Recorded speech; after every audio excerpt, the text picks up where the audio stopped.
John, g'day, mate. Nice to see you. Thanks for coming along. Thank you for having me on the GC. Shani, can we move you, please? All right. Now, let's say Bob Cutter. What's your question for him? Well, I've actually got a question for Bob and all the others, but I know Bob's already mentioned this question and he's a full supporter, but I put it to all of you. That are you committed to ensuring that the major infrastructure projects of building dams in Queensland are a priority if you get into office? If yes, would you reconsider the revised Bradfield Scheme proposed by Sir Leo Halsher? All right. Well, we know where you are on dams, but feel free to underline it for us, Bob. In 30 years, we haven't built a dam, but the genius Queensland ALP government built one and then pulled it down. Now they're going to rebuild it again.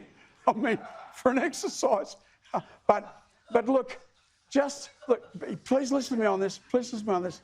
The dream of the Australian people is to take the water in my electorate where it rains all the time, 100-inch rainfall in Tully and Babinda, it never stops raining, take a little tiny bit of that and send it out to a beautiful, magnificent inland plain of Queensland and produce from it, you know, a dream world that we could, like California did, Okay, Clive, I want to get you on dams.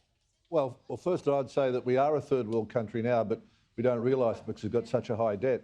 So I think we've got to come up with a scheme to get rid of the debt so we can get the funding and the money to build more dams. But first of all, we've got to deal with the debt because the debt won't give us any funds to do anything. So that's our first priority, because you said priority.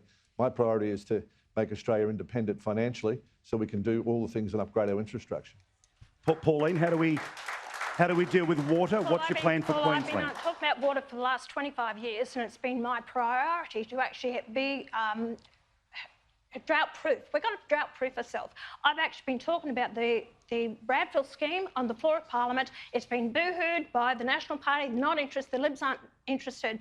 SMEC, which is the Snowy Mountain Engineering Corporation, they actually did a survey on it. It cost $20 billion to actually build the project. It's probably more now than what it was just a few years ago. But instead of the original scheme of running the water down into Lake Eyre, bring it down through central Queensland, open up those for agricultural land, then bring it down into Murray-Darling, sort out the problems there and flow it through to those communities.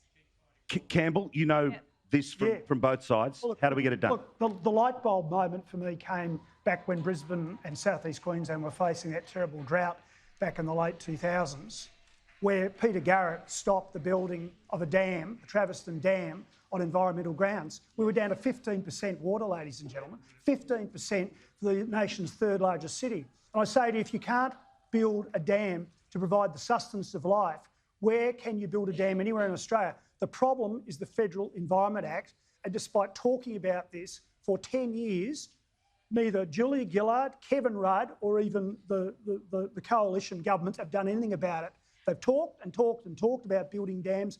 Nothing's happened because there will always be a blade of grass. There will also always be a snail, a frog, you name it, a marsupial, a cuddly one at that, but that will stop a dam. So we need to deal with the legislation.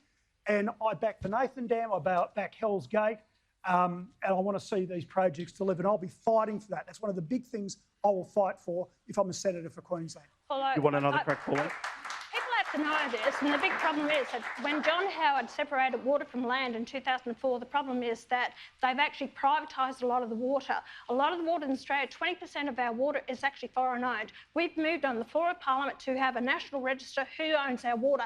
They've all backed against it. No one voted with One Nation on that bill. So the Nationals, the Liberal and the Labor don't want you to know who owns the water licences in this country.